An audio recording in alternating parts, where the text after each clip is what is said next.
guys, hi everyone. I promised you a video about why people behave this way. Many of you say things like, oh, they're just biomass, or they're grey nobodies, or they're sheep who understand nothing, they're asleep, and so on. You say, if they're bad because they act like that, but I've said many times that they don't behave like this simply because they're bad. They act like this because they are skillfully manipulated. They're just trusting children in the sense that they believe all of it. They truly believe that what they're doing is their own choice, even though in reality it's not their own choice, but something aggressively imposed on them. They say, wise, yes, it's my desire. But it's like TV commercials telling you 500 times that this cleaning product will protect absolutely everything. Then, when you go to the store, you think, well, I know this cleaning product is the best, or this dishwashing gel can wash 500 more plates than the other one, just because they drummed it into your head. They programmed you. When they constantly tell you that this is the best cleaning product, at some level it gets planted in your subconscious. Originally, I wanted to start recording by explaining why people act this way, talking about all the manipulative influences from things like liars, egregores, neural networks, the matrix, and so on. But then I thought that's not something you can easily see or touch in your everyday world. So I wondered why we shouldn't first analyze the top of the iceberg, because the rest is underwater, the part we can't see. Let's first look at this great big manipulation and examine that visible tip. The tip is social programming. That same advertising that tells you a certain cleaning product is the best. So guys, if you think a person is somehow free from manipulation even on a physical level, well, maybe you've never watched TV or made the connection. You say, look at these people, they believe whatever they see on TV, or they trust the government, etc.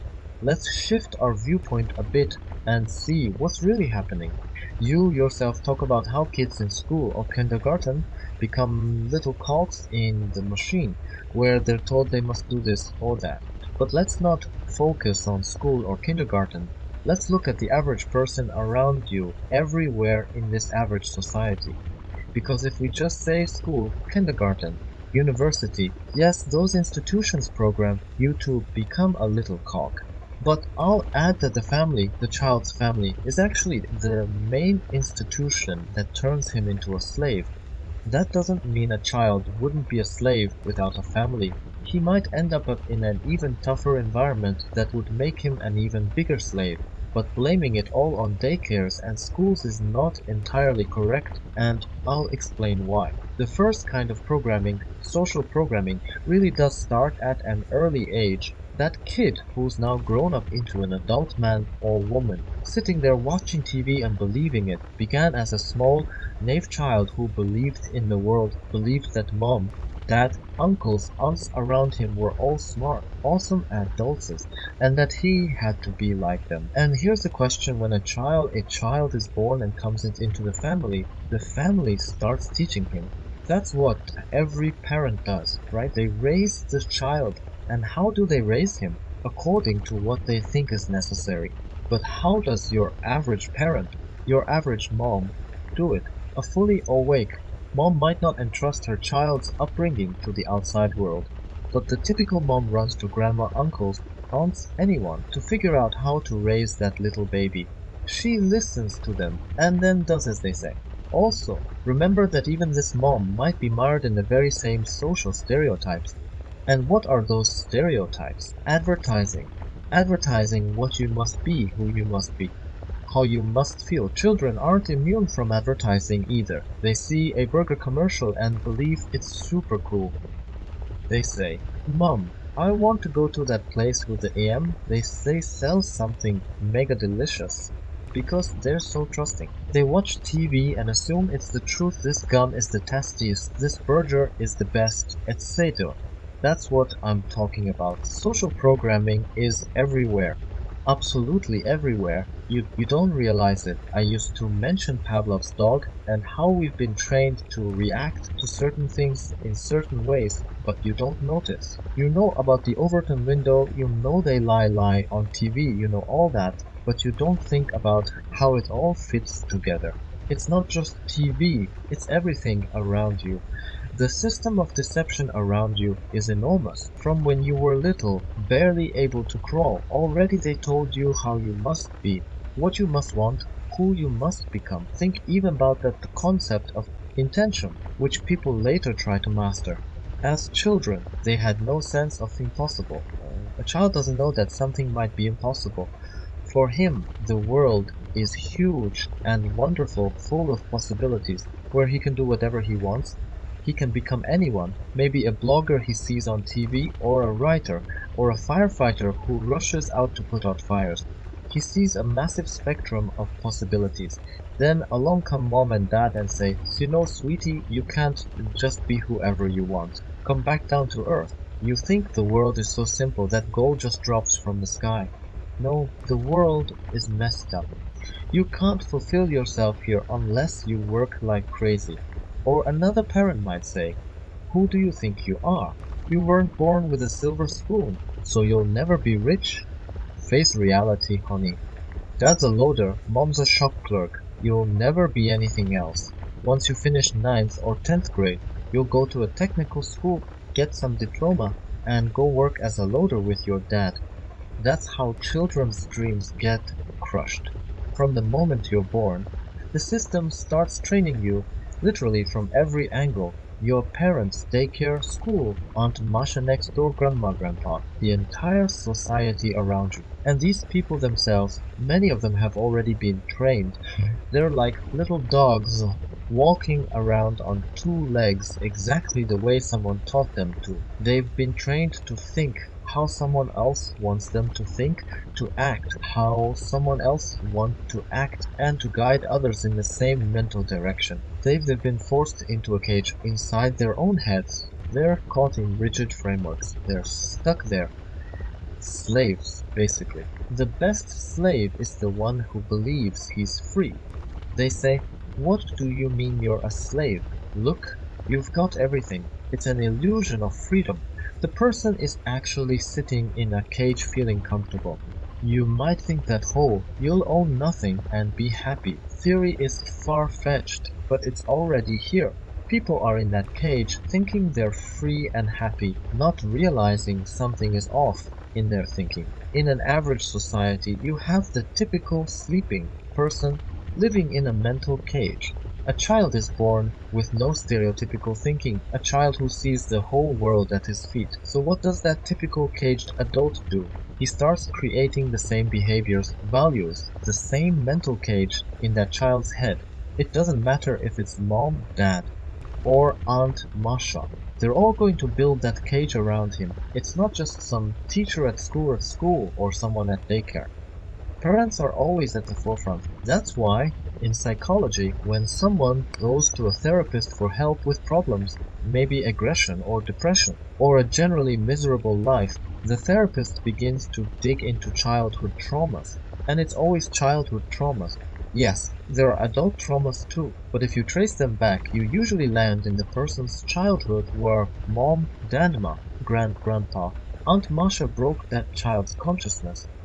Starting from birth, they shattered his psyche, molded him to fit into this messed up society, forced him into social stereotypes. You mustn't stand out. You have to be what you were born to be in this rigid hierarchy. If you were born into a loader's family, you'll stay a loader. If you never graduated with top marks, you'll die in a ditch. You'll never become anyone. Oh yes, it's obviously nonsense, and we understand that, but many people don't. They think and act according to these standard ideas. The society into which they were born shaped them, maybe imposed. Soviet countries were stricter, and people got used to trusting the system when it said, I work for your good, this is a wonderful world, I know best. That's why from my earliest videos, I've always told you, listen to yourselves. You know best who you are, why you're here, how you should live, where you want to go, who you really are. No Aunt Masha next door can decide if you're destined to fail just because your parents were alcoholics. That's their life, not yours. You're a separate individual. Only you can decide who you are, what you are, and why you're here. But many people think differently, but they believe that someone else knows better who they should be, how they should live, which direction they should go in. They have this small self mindset, the sense that each person is just a little nobody. What can I possibly do? The world is huge. The people in charge, like some official or politician or a brilliant doctor or Harvard graduate, they must know better. Me, I'm nothing. We're very susceptible to the energy around us. I've mentioned energetic fields. How when we enter a certain field, we adapt to it unconsciously, absorbing it all. Many scientists have tested scenarios where a group of people stand up and sit down at certain moments, and the only random bystander ends up mimicking them simply because everyone else is doing it. They think, surely this must be right, let me do it too. It's the same with going along with the crowd, trying to be part of the group.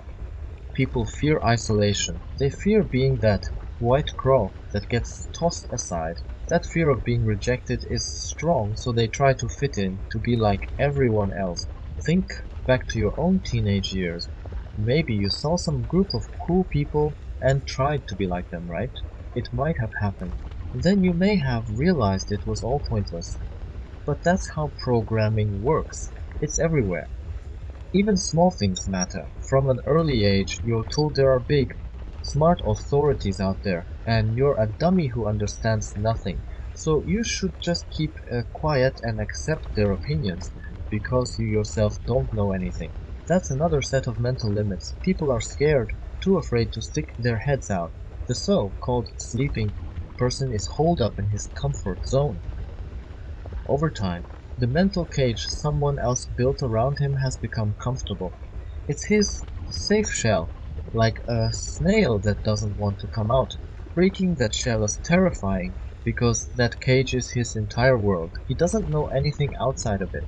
He's afraid to step beyond the boundary because society conditioned him from childhood to think in a certain way and never go outside those stereotypes. I can recall moments of my own life, even in school, when they said, you must think exactly like this and that. For instance, my literature teacher officially let me copy from a book of prepared essays at school, not because she was my friend or something, but because I simply could write an essay that fit the standard school program. My mind just couldn't accept praising a certain woman in a story who messed up everything in sight, and then they didn't even fix her own mistakes. She just chose to end it all by jumping in a river. She was so morally weak and spineless that she saw suicide as the only way out. But the official approach in the standard school program was to call her actions a bold challenge to a totalitarian society or something like that, which I found absurd. So they handed me the book of prepared essays and said, copy from there, please. You see, you're not supposed to think any differently. Even with something as small as reading Gogol, we don't ask children to draw their own conclusions. Uh, No, the teacher will tell you what you're supposed to think about it. It's the same with parents. If the child does something, the parent will then tell the child how to interpret the situation correctly. Imagine a child who's just discovered the world. Wow, I have so many possibilities. I can do anything. And along comes mom saying, no, you can't. The child wants that chocolate. No, you can't have it. Other kids might get it, but not you. And so on. Don't do this, don't do that. You're not allowed to think the way you do. It's wrong. Why is it wrong? Because I said so. I'm so smart, so shut up. Oh, the parent removes all choice from the child. On top of that, they say, the world is terribly complicated, my dear boy. You can't just put on some tights and go buy a car.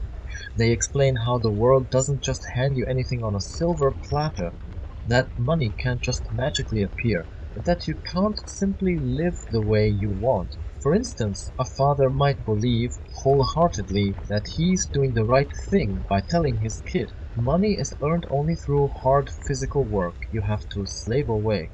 He thinks he's teaching the child about the real world. If that idea takes root in the child, that for each dollar he must sweat blood, then that's precisely how life will be for him unless he manages to remove that script from his head. Meanwhile, the dad might be proud, saying, I gave my son everything I have, taught him all my life lessons, but he basically just passed on the same programming that society drilled into him. Now you see why I started with social programming and the ways we're trained from childhood, instead of jumping straight into talk about liars, egregores, and so on. Because here's the cause and effect relationship. Those little everyday agreements are the real beginning. The child who sees the entire world at his feet is told by mom or dad, stop, you can't go anywhere, you're strictly limited, you can't do anything in this world. Some higher force or some official decides how you live. The child begins to accept it, one piece at a time. Yes, maybe I can't just go and buy a car. Yes, maybe I do have to toil nonstop to get a candy bar. West, maybe I don't actually decide anything in life. West, I must obey society's demands and keep running in this hamster wheel. With every one of these little nods, these small Wests, you're right. The child is installing bars in the mental cage. Each belief, each sense of how he must perceive the world, each okay. That's how the child is immersed in the matrix, how some parasitic entity or egregore might attach to him and start controlling his life, because you can't attach any entity to a person who hasn't agreed to something that opens the door.